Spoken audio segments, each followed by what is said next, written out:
ইসলাম ধর্ম আর মুসলিমদের সেন্টিমেন্টকে পুঁজি করে সৌদি আরবের ভণ্ডামি ক্রমশ বেড়েই চলেছে। শুধু ইহুদি সরকারকে মুসলিম হত্যার পৃষ্ঠপোষকতা করেই তারা ক্ষান্ত হচ্ছে না, বরং কাবার আদলে মঞ্চ তৈরি করে সেই মঞ্চের সামনে স্বল্প পোশাকে ফ্যাশন শো করছে। মোহাম্মদুর রাসূলুল্লাহ সাল্লাল্লাহু আলাইহি ওয়াসাল্লাম এবং ইসলাম ধর্মকে চরম অপমান করার ধৃষ্টতা দেখালো ইহুদি প্রেমী সৌদি আরব। কাবার আদলে মঞ্চের সামনে কি করছে সৌদি? কিভাবে ইসলামের রাজধানী খ্যাত সৌদি পাপের নগরে পরিণত হচ্ছে? এছাড়াও নামধারী ভণ্ড মুসলিম দেশ সৌদি আরবের সমস্ত ইসলাম বিদ্বেষী কর্মকাণ্ড সম্পর্কে বিস্তারিত জানতে ভিডিওটি শেষ পর্যন্ত দেখতে থাকুন। পবিত্র কাবার আদলে তৈরি হয়েছে মঞ্চ, আর সেই মঞ্চে নাচ গান করছেন জনপ্রিয় শিল্পী জেনিফার লোপেজ এবং সেলিন ডিওনের মতো জনপ্রিয় শিল্পীরা। শুধু তাই নয়, সেখানে চলছে স্বল্প পোশাকে ফ্যাশন শো। এমন কিছু ছবি এবং ভিডিও ছড়িয়ে পড়েছে সামাজিক যোগাযোগ মাধ্যমে। সম্প্রতি সৌদি আরবের রাজধানী রিয়াদে একটি ফ্যাশন শোতে দেখা গেছে এমন সব দৃশ্য, আর এরপর থেকেই বিশ্বজুড়ে শুরু হয়েছে সমালোচনার ঝড়। 13ই নভেম্বর রিয়াদে লেবাননের তারকা ফ্যাশন ডিজাইনার এলি সাবেরের ক্যারিয়ারের ৪৫ বছর পূর্তি উপলক্ষে আয়োজন করা হয়েছিল এক বিশেষ অনুষ্ঠানে ফ্যাশন শোর পাশাপাশি ছিল নাচ গানের আয়োজনও। আর সেই আয়োজনেই খোলামেলা পোশাকে নাচ এবং গান পরিবেশন করতে দেখা যায় জেনিফার লোপেজ এবং সেলিন ডিওনকে। আর এরপর থেকেই বিশ্বজুড়ে নেটিজেনদের মধ্যে শুরু হয়েছে তুমুল সমালোচনার ঝড়।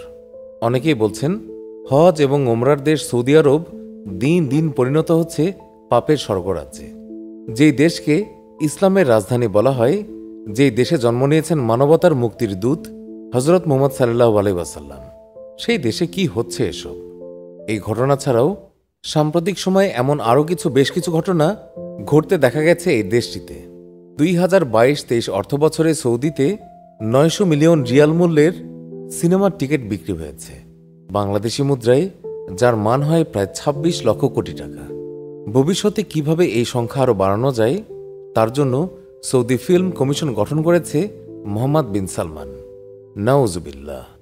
দেশটিতে বর্তমানে 69টি হল রয়েছে, যাতে 627টি পর্দায় প্রতিনিয়ত চলছে হলিউড এবং বলিউডের সিনেমা। আর এইসব সিনেমা মুসলিম সংস্কৃতি থেকে কতটা দূরে তা বলাই বাহুল্য। সম্প্রতি সৌদি আরবের রুমি আল কাহতানি নামের এক মডেল মিস ইউনিভার্স প্রতিযোগিতায় অংশগ্রহণ করেছেন, যেখানে তাকে খোলামেলা পোশাকে কালেমা খচিত সৌদি আরবের পতাকা হাতে দেখা যায়। এই ছবিও সামাজিক মাধ্যমে সমালোচনার ঝড় তুলেছে। এছাড়াও ইসলামে যেখানে মদ পান করা কঠোরভাবে নিষিদ্ধ, সেখানে সম্প্রতি বার খুলে মদ বিক্রির সিদ্ধান্ত নিয়েছে সৌদি সরকার। যদিও আপাতত এই বারে প্রবেশের অনুমতি পাবেন শুধুমাত্র অমুসলিম বিদেশি কূটনৈতিকরা, কিন্তু কিছুদিন বাদে সেখানে সবাই যেতে পারবে। প্রথম সরাসরি মুসলিমদের ঢুকতে দিলে সমালোচনা হবে। এই জন্যই প্রথমে শুধুমাত্র অমুসলিম বিদেশি কূটনৈতিকদের প্রবেশের অনুমতি দেওয়া হয়েছে। শুধু মদ বা সিনেমা নয়, সৌদিতে নিয়মিত হচ্ছে পপ কনসার্ট। পপ তারকা জাস্টিন বিবার, এমনকি কোরিয়ান পপ ব্যান্ড বিটিএস এর কনসার্টও হয়েছে দেশটিতে। বিভিন্ন ভিডিও এবং ছবিতে দেখা যায় কালেমার পতাকা সামনে নিয়ে দিব্যি চলছে পপ কনসার্ট। এছাড়াও নিয়মিত হচ্ছে বিভিন্ন শো, যাতে হলিউড বলিউডের তারকারা পারফর্ম করে থাকেন। অথচ এই দেশটিতে একসময় ইসলাম প্রতিষ্ঠার জন্য রক্ত ঝরিয়ে গেছেন হজরত মুহাম্মদ সাল্লাল্লাহু আলাইহি ওয়াসাল্লাম। এছাড়া আরও একটি ঘটনা নজরে আসে বেশ কিছুদিন আগে। সৌদি আরবে পালিত হচ্ছে পশ্চিমা উৎসব হ্যালোইন। সামাজিক যোগাযোগ মাধ্যম ও বিশ্বের বিভিন্ন গণমাধ্যমে প্রকাশ হওয়া ছবিতে দেখা যায় সেখানকার বাসিন্দারা উদ্ভট পোশাকে শয়তান বা প্রেতের সাজে রাস্তায় ঘুরে বেড়াচ্ছেন আর হ্যালোইন উৎসব পালন করছে। এই উৎসব ইসলামের মৌলিক শিক্ষার সঙ্গে সাংঘর্ষিক, তবুও পালিত হচ্ছে সৌদিতে। মুসলিম জাতির জন্য সবচেয়ে পবিত্রতম দুই স্থান হচ্ছে মক্কা এবং মদিনা, যেই দেশে শুয়ে আছেন আমাদের প্রিয় নবী হজরত মুহাম্মদ সাল্লাল্লাহু আলাইহি ওয়াসাল্লাম, যেই ভূমিতে জন্ম নিয়েছেন পবিত্র সাহাবায়ে কেরামরা, যেই দেশের পতাকায় রয়েছে পবিত্র কালেমা। সেই দেশ এখন পরিণত হয়েছে পাপের স্বর্গরাজ্যে। নেটিজেনদের অনেকে প্রশ্ন তুলেছেন যে এগুলোই হয়তো পৃথিবীর ধ্বংসের আলামত। নারী লিপসু মোহাম্মদ বিন সালমান 2017 সালে সৌদি আরবের রাজপরিবারের ক্ষমতার কেন্দ্রবিন্দুতে পরিণত হন। সেই সময় রাজকীয় ডিক্রির মাধ্যমে যুবরাজের সকল ক্ষমতা তার উপর ন্যস্ত করেন তার বাবা সৌদি আরবের বাদশাহ সালমান বিন আব্দুল আজিজ আল সৌদ। এরপরেই সৌদি আরবের খোলস পাল্টে দিতে শুরু করেছেন সংস্কারবাদী হিসেবে পরিচিত ইসলামের শত্রু ইহুদিপ্রেমী এই যুবরাজ। রক্ষণশীল সৌদি সমাজে আসে একের পর এক অবিশ্বাস্য পরিবর্তন। তবে আধুনিকতায় গা ভাসাতে গিয়ে পাপের রাজধানী হয়ে উঠেছে এই সৌদি আরব।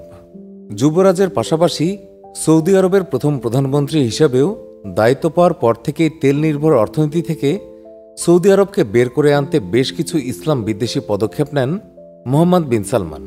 অন্যদিকে নারীদেরকে কিভাবে ঘর থেকে বের করে এনে জাহান্নামের পথ দেখানো যায় সেই পথে খুব দারুণভাবে এগিয়ে যাচ্ছে সৌদি আরব।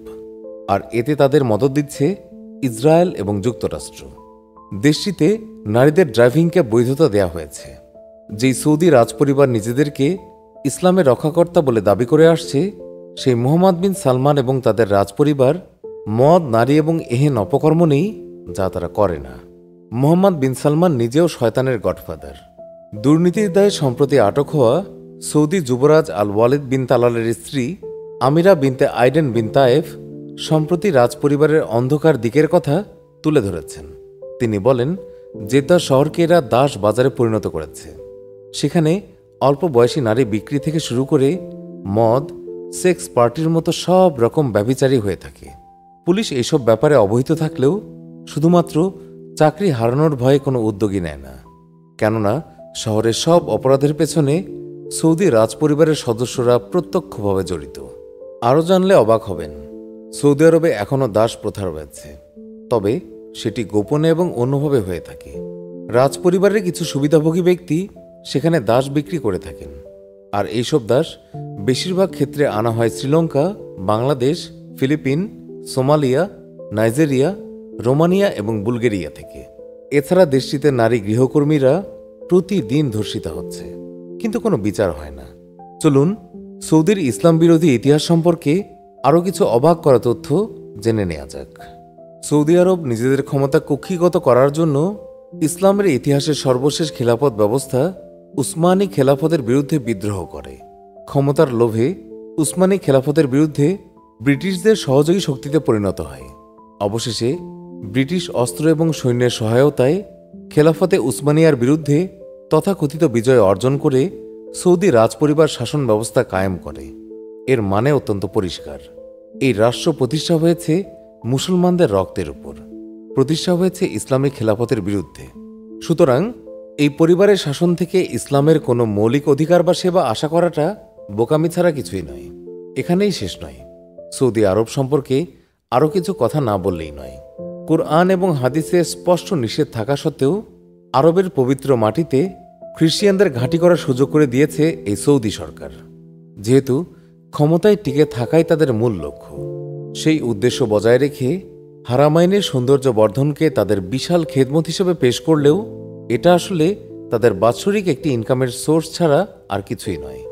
মুসলিম উম্মাহের উপকারে তাদের প্রতিষ্ঠা লগ্ন থেকে কোনো প্রকার কার্যকরী পদক্ষেপ এই পরিবারে পরিলক্ষিত হয়নি, বরং ইঙ্গো মার্কিন স্বার্থ সুরক্ষা করতে মুসলমানদের মাঝে বিবাদ উস্কে দেয়া এবং সেই ক্ষেত্র থেকে নিজেদের প্রভাব সৃষ্টি করাই তাদের মূল কূটনীতি। এরা না নিরীহ ফিলিস্তিনের পাশে দাঁড়িয়েছে, না শক্তভাবে ইসরায়েলের বিরুদ্ধে অবস্থান নিয়েছে, বরং ইসরায়েলের মতো অত্যাচারীদের সঙ্গে গোপন আঁতাত এখন প্রকাশ্য আঁতাতে রূপ দিতে চেষ্টা করছে। তবে এই কথা ঠিক, সৌদি পরিবারে দু একজন ভালো শাসক এসেছিলেন, তাদের মাঝে কিছুটা ধর্মীয় ভাবগাম্ভীর্য পরিলক্ষিত হয়েছে, কিন্তু বেশিরভাগই ইহুদি খ্রিস্টিয়ানদের হাতের পুতুল হয়ে কাজ করে যাচ্ছে এবং অতীতেও করেছে। বর্তমান ক্রাউন প্রিন্স মোহাম্মদ বিন সালমান এর ধারাবাহিকতার ষোলকলা পূর্ণ করার পথে। যেহেতু সৌদি পরিবার ইসলাম এবং মুসলমানদের কোনো প্রতিনিধি নয়। সুপ্রিয় দর্শক, আপনি কি সৌদি আরবের এহেন পাপাচারের তীব্র নিন্দা জানাচ্ছেন? কমেন্ট বক্সে ইয়েস অথবা নো লিখে জানিয়ে দিন আপনার যে কোনো মতামত। ভিডিওটি ভালো লাগলে লাইক দিন এবং শেয়ার করুন। চ্যানেলটি সাবস্ক্রাইব করে না থাকলে এক্ষুনি সাবস্ক্রাইব করুন। সবাইকে আন্তরিক ধন্যবাদ।